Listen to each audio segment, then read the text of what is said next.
बहुत पहले की बात है। कश्मीर की खूबसूरत घाटी में एक राजा राज करता था। राजा का महल झेलम नदी के किनारे था। एक दिन राजा की रानी महल के झरोखे से बाहर देख रही थी। उसने एक मछली बेचने वाली को देखा जो मछलियों से भरी टोकरी लेकर शहर में बेचने जा रही थी। रानी ने मछली वाली को ऊपर बुलाया। मछली वाली ने अपनी टोकरी नीचे रखी। टोकरी में ऊपर ही एक बहुत बड़ी मछली थी। यह मछली नर है या मादा? अगर मादा होगी तो मैं ले लूंगी, रानी बोली। रानी का इतना कहना था कि मछली जोर से हंसी और टोकरी में नीचे चली गई। रानी और मछली वाली दोनों मछली की हंसने से डर गई। मछली वाली ने जल्दी से टोकरी उठाई और वहां से चल दी। रानी सोच में पड़ गई। मछली को हंसते हुए तो न कभी देखा न सुना। जरूर यह कोई विशेष मछली होगी। जब तक मछली के हंसने के रहस्य का पता नहीं लगा लूंगी, चैन से नहीं बैठूंगी। शाम को जब राजा महल में आए तो रानी ने मछली की हंसने के विषय में बताया। मछली आपकी बातें सुनकर हंसने लगी। यह तो बड़े अचरज की बात है, राजा बोले। मैं कुछ नहीं जानती। आपको मछली क्यों हंसी इसका पता लगाना पड़ेगा, रानी ने जिद की। दूसरे दिन राजा का दरबार लगा था। राजा ने सारी बात बताई और बोले, क्या कोई बता सकता है कि मछली क्यों हंसी? जब कोई कुछ नहीं बोला तो राजा ने अपने वजीर से कहा कि 6 माह के अंदर वो मछली के हंसने का कारण पता लगाकर बताए, वरना उसका सिर धड़ से अलग कर दिया जाएगा। वजीर उसी दिन से मछली के हंसने का कारण पता करने में लग गए। बड़े बड़े ज्ञानी पंडितों से, जादूगरों से, साधु सन्यासियों से सबसे पूछा, कोई कुछ नहीं बता सका। दूर दूर तक यात्राएं की पर कुछ पता नहीं चला। समय निकलता जा रहा था। 5 महीने निकल गए और वजीर कुछ पता नहीं लगा सके। उन्हें अपनी मृत्यु सामने दिखाई दे रही थी। उन्होंने अपने बेटे सुलेमान को बुलाया और कहा, बेटे, मुझे तो 1 महीने के बाद राजा मरवा देगा। कहीं राजा का क्रोध तुम पर भी न उतरे, इसलिए तुम यहाँ से चले जाओ।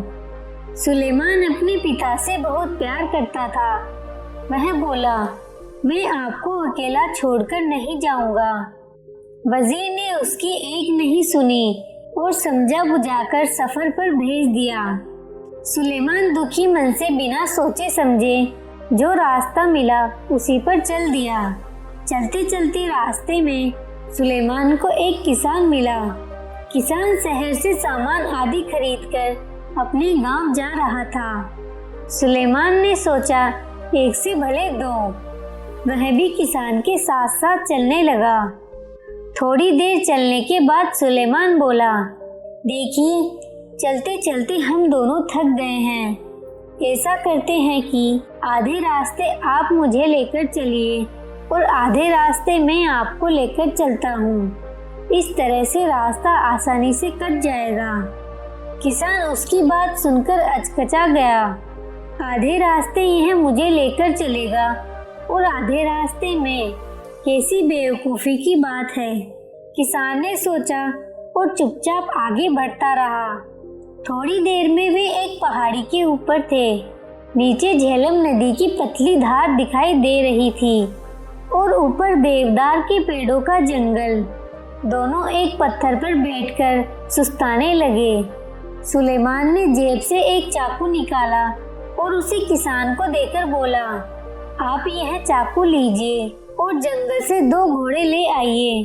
और हाँ, चाकू संभाल कर रखिएगा, बहुत कीमती है।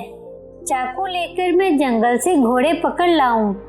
यहाँ इस पहाड़ी पर घोड़े, या तो ये खुद पागल है या मुझे पागल बना रहा है, किसान बड़बड़ाया। थोड़ी देर में फिर से दोनों चल दिए। थोड़ी देर बाद दोनों एक खेत में पहुंचे। खेत में पकी हुई फसल काटने के लिए तैयार खड़ी थी। कितनी अच्छी फसल है, किसान फसल देखकर बोला।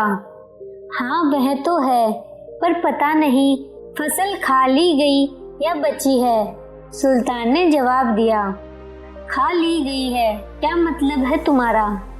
देख रहे हो फसल अभी कटी नहीं है और तुम कह रहे हो खा ली गई है। किसान गुस्से से बोला।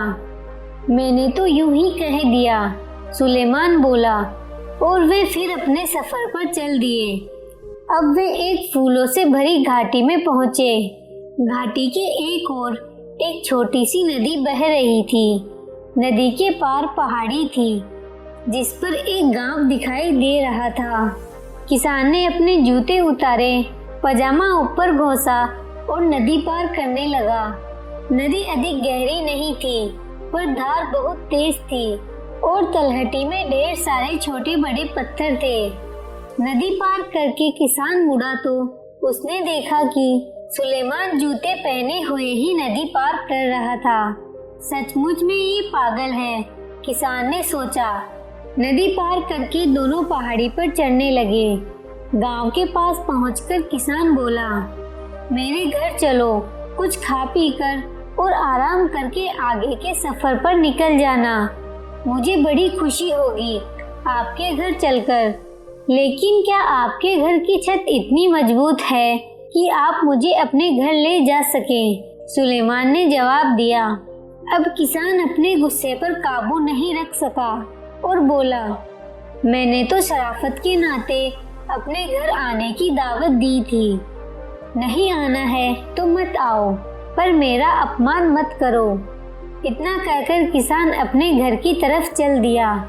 किसान की एक बेटी थी, गुलनार, बहुत समझदार और चतुर। जब उसने अपने पिता का गुस्से से तमतमाया चेहरा देखा तो बोली, अब्बू क्या बात है, किस पर इतना नाराज हो रहे हैं? अरे एक लड़का है, रास्ते में मेरे साथ हो लिया। रास्ते भर तो ऊट पटांग बातें करता ही रहा। अब मैंने जब शराफत के नाते घर आने की दावत दी तो कहता है कि क्या मेरे घर की छत मजबूत है, जैसे वह आएगा तो उसके ऊपर छत गिर पड़ेगी। किसान बोला। अपने पिता की बात सुनकर गुलनार हंसने लगी। अरे अब्बू, छत कमजोर होने से उसका मतलब रहा होगा कि आपकी हैसियत ऐसी है कि आप उसकी खातिरदारी कर सकेंगे। जरूर वह किसी अमीर घराने का होगा। किसान ने सोचा तो उसे गुलनार की बात ठीक लगी। अच्छा बेटी, तो जरा उसकी उन बातों का भी मतलब बताओ जो वह रास्ते पर करता आया है। और किसान ने रास्ते का सारा हाल उसे बताया। गुलनार थोड़ी देर सोचती रही, फिर बोली, अब्बू यह लड़का बहुत समझदार और बुद्धिमान है। उसकी हर बात में एक मतलब छिपा है। जब उसने कहा कि आधे रास्ते आप मुझे ले चलें और आधे रास्ते वह, तो इसका मतलब था कि आधे रास्ते आप उसे कोई कहानी सुनाएं और आधे रास्ते वह सुनाएगा। इस तरह रास्ता आराम से कट जाएगा और किसी को थकान महसूस नहीं होगी। और घोड़े, किसान बोला। घोड़ों से उसका मतलब असली घोड़ों से नहीं था। उसका मतलब था कि जंगल से लकड़ी की 2 मजबूत टहनियाँ काट कर ले आइए जो छड़ी का काम देगी। चलते चलते थक जाने पर छड़ी का सहारा किसी घोड़े से कम नहीं होता। और फसल खा ली गई है से उसका मतलब था कि कहीं किसान ने साहूकार से कर्ज तो नहीं लिया। अगर लिया होगा तो फसल सारी साहूकार उठा ले जाएगा। किसान को तो कुछ नहीं मिलेगा। चलो तुम्हारी सब बातें ठीक है, पर जूते पहनकर नदी पार करना तो पागलपन ही कहा जाएगा। किसान बोला। अब्बू, मैं कई बार सोचती हूँ कि लोग जूते उतारकर नदी में क्यों जाते हैं। ऐसा करने से कोई नुकीला पत्थर उनके पैर में चुभ सकता है और वे गिर भी सकते हैं। जूते पहने रहने पर पैरों का बचाव तो होगा। अरे ये लड़का तो सचमुच में बहुत अक्लमंद है। मैं अभी उसे लेकर आता हूँ। कहकर किसान घर से निकल गया। इधर गुलनार ने सोचा क्यों न वह भी लड़के की परीक्षा ले। उसने एक थाली में 12 रोटियां रखी, एक कटोरा खीर का भरकर रखा और दूध से लबालब भरा हुआ एक जग रखा। थाली नौकर को देकर बोली, यह थाली सुलेमान को देना और कहना कि साल में 12 महीने होते हैं, पूरे चांद की रात है और सागर में पानी लबालब भरा है। नौकर लालची था। उसने सोचा अगर मैं थोड़ा खाना खा भी लूं तो लड़के को क्या पता चलेगा। उसने एक रोटी खीर के साथ खा ली, फिर जग में से थोड़ा दूध पी लिया। फिर उसने जाकर थाली सुलेमान को दी और गुलनार का संदेश सुनाया। सुलेमान ने थाली रख ली और नौकर से कहा, आप अपनी मालकिन को शुक्रिया कहिएगा और कहिएगा कि साल में 11 महीने होते हैं, आधे चांद की रात है और सागर में पानी लबालब नहीं है। नौकर ने आकर गुलनार को सुलेमान का संदेश सुना दिया। गुलनार समझ गई कि नौकर ने थाली में से खाना खाया है। नौकर ने मान लिया कि उसने चोरी की है। ये बात तुम्हें कैसे मालूम पड़ी कि नौकर ने थाली में से खाने की चोरी की है? किसान ने पूछा। अब्बू, मैंने 12 रोटियां रखी थी, मतलब साल के 12 महीने। कटोरा भरकर खीर का था, यानी पूरे चांद की रात, और सागर में लबालब पानी, मतलब जग दूध से भरा है।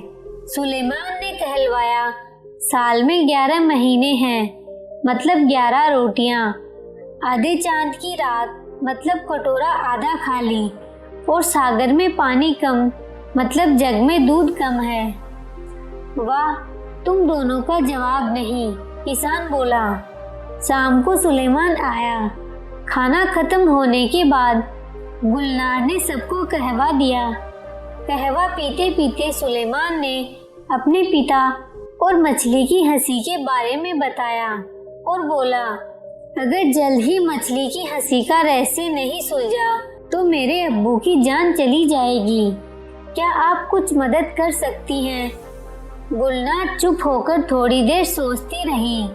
कुछ देर में उसके होठों पर मुस्कान आ गई। चलिए, मैं भी आपके साथ चलती हूँ। मछली के हंसने का रहस्य मैं राजा को ही बताऊंगी, वह बोली। सुलेमान गुलनार के साथ उसी वक्त अपने नगर की तरफ चल दिया। उसके पिता चिंता के मारे खाट से लग गए थे। सुलेमान को देखकर बोले, तुम क्यों आ गए? मैंने तुम्हें आने से मना किया था। अब्बू, आपकी चिंता खत्म हुई। गुलनार मछली की हंसी का रहस्य समझ गई है। आप हमारे साथ फौरन राजा के पास चलिए। क्यों वजीर, मछली क्यों हंसी, कुछ पता चला? राजा ने पूछा। हाँ महाराज, इसका उत्तर यह लड़की देगी, वजीर बोला। महाराज, आपके महल में एक पुरुष स्त्री के भेष में रहता है। यह बात उस मछली को पता थी, इसीलिए वह हंसी थी, गुलनार ने बताया। हमारे महल में पुरुष? असंभव, राजा बोला। महाराज, अभी इसका फैसला हो जाता है, गुलनार ने जवाब दिया। अब उसने एक बड़ा सा गड्ढा खुदवाया, फिर महल की सारी दासियों को उस गड्ढे को कूदकर पार करने के लिए कहा। कोई भी दासी उस गड्ढे को पार नहीं कर सकी, सिवाय उस दासी के जो असल में एक पुरुष था। वह एक चोर था और राजा के महल में चोरी करने के इरादे से रह रहा था। राजा ने उसे कारागार में डलवा दिया। राजा ने गुलनार को बहुत सारी धन दौलत इनाम दी और उसकी बुद्धिमानी की सराहना की। थोड़े दिनों में सुलेमान और गुलनार का विवाह हो गया। आपको ये कहानी कैसी लगी? नीचे कमेंट करके हमें जरूर बताइएगा। अगर आपको ये कहानी पसंद आई हो तो अपने दोस्तों के साथ जरूर शेयर करें और ऐसी ही प्यारी कहानियाँ सुनने के लिए हमारे YouTube चैनल को सब्सक्राइब करें। धन्यवाद।